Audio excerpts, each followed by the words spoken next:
ये जो तस्वीरें अभी आपने देखी अफगानिस्तान से सामने आई हैं, जहां भूकंप से सब कुछ बर्बाद हो गया है। अफगानिस्तान के कुनार और आसपास के प्रांतों में आधी रात को आए 6.0 तीव्रता के भूकंप ने पलक झपकते ही हजारों जिंदगियों को उजाड़ दिया।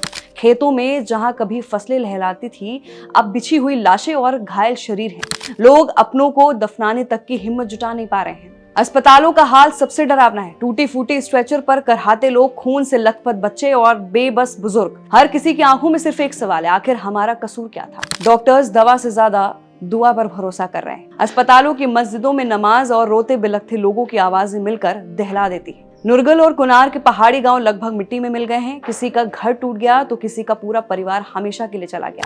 तस्वीरें बताती हैं कि कभी जिन घरों में बच्ची की किलकारियां गूंजती थी, अब वहां सिर्फ मलबे का ढेर है। लोग खुले आसमान के नीचे रातें काटने को मजबूर हैं। सबसे दर्दनाक मंजर बच्चों का है। कोई मासूम अपने टूटे हाथ के साथ पिता की गोद में बेसुध पड़ा है, तो कोई बच्ची खेतों में बिछी चादर पर अपनी मां का नाम पुकार रही है। उनका दर्द शब्दों से परे है। वहीं यूएन की रिपोर्ट के मुताबिक बात करें तो अब तक 800 से ज्यादा मौतें और 2000 से ज्यादा लोग घायल हो चुके हैं, लेकिन असल संख्या इससे कहीं ज्यादा हो सकती है। राहत पहुंचाने वाली टीमें पहाड़ों और टूटी सड़कों से जूझ रही है। कई लोग अभी भी मलबे के नीचे दबे होने का अंदेशा है। अस्पतालों में लोग अपनों की जिंदगी की दुआ मांग रहे हैं। असली त्रासदी ये है कि दूर दराज पहाड़ी इलाकों में फंसे लोगों तक राहत और बचाव टीमें पहुंच भी नहीं पा रही हैं। कुनार प्रांत के मजारदारा गांव का एक शख्स रोते हुए बताता है, हमारे गांव का 95% हिस्सा खत्म हो गया है। लोग बेघर हो गए हैं, कई परिवार पूरी तरह उजड़ चुके हैं।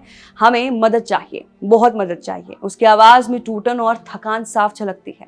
उसकी पुकार सिर्फ राहत सामग्री के लिए नहीं, बल्कि इस उम्मीद के लिए है कि शायद कोई और उन्हें इस मलबे से बाहर निकाले। भूकंप के बाद सबसे पहला झटका अस्पतालों पर पड़ा। कुनार की राजधानी अजदाबाद के प्रांतीय अस्पताल में डॉक्टरों ने अफगान सर्विस को बताया कि दर्जनों घायल 1 घंटे के भीतर ही पहुंच गए। ज्यादातर यूनिवर्सिटी के छात्र थे जो ऊंची इमारतों में से गिर पड़े थे।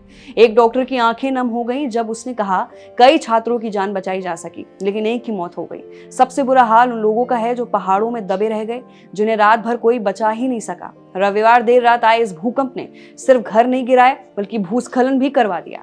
सड़कें टूट गईं, कई रास्ते पूरी तरह बंद हो गए। रात के अंधेरे में हेलीकॉप्टर भी नहीं उतर सके। नतीजा ये हुआ कि पहाड़ी इलाकों में दबे लोग पूरी रात मदद के लिए इंतजार में रहे। सोमवार सुबह जब बचाव दल वहां पहुंचा तो कई जगह सिर्फ मलबा और लाशें ही बची थी। राहत कर्मी बताते हैं कि कुछ लोग शायद रात भर मलबे के नीचे दबे रहे और सुबह तक उनकी सांसें थम गई। तो फिलहाल के लिए अफगानिस्तान में आए भूकंप को लेकर सबसे बड़ा अपडेट है। मैं थी आपके साथ वंशिका सिंह और आप देख रहे हैं एबीपी लाइव।